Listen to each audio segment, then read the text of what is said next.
Hello traders, this is Hugh, and in this video I'm going to give a brief introduction to Ichimoku Clouds.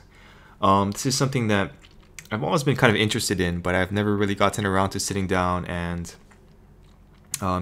figuring out how they work and how they're traded. So this has been spurred by Adam on Facebook, and he wanted to know a little bit more about Ichimoku Clouds. So I figured it'd be a good opportunity for him to learn and for me to learn also. So let's get started.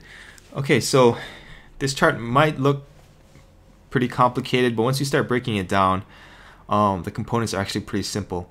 So these are all moving averages, as you probably guessed. They're called Ichimoku Clouds because of this formation here. It's called a Kumo, which is the cloud.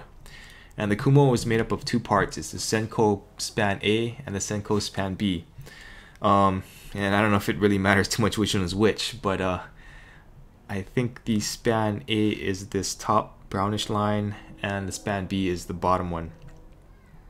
And when it's in a downtrend, it gets colored this color. When it's in an uptrend, it gets colored this color. And this is just basically a area of support and resistance. So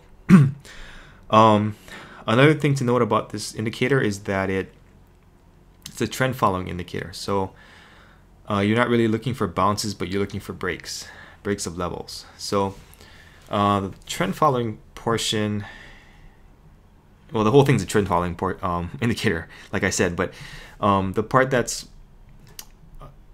more of a trend following moving average or moving averages are these red and blue lines.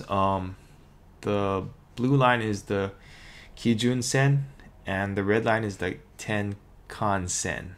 I don't know what those mean, but the basic story is that the red line is the shorter period moving average.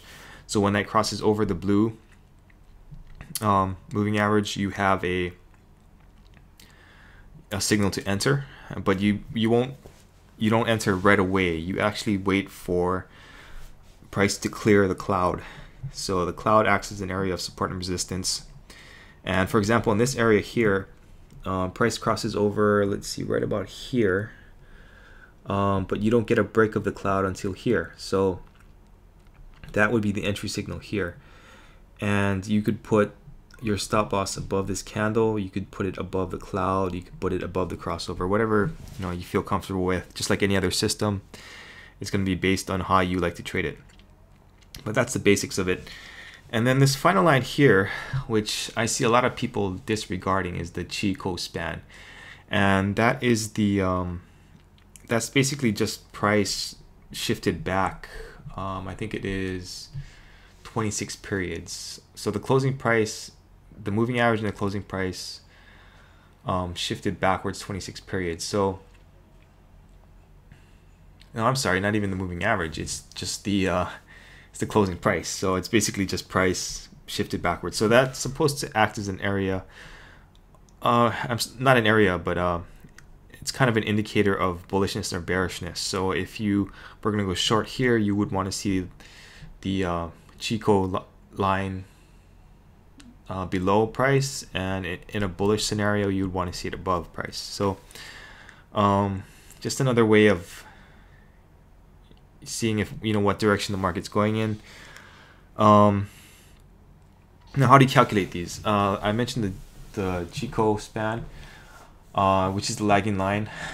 The Tenkan Sen, the trigger line, which is the faster moving average, the red, that's calculated by dividing the highest high and the lowest low, and adding the highest high and the lowest low, dividing by 2 for the past 9 periods.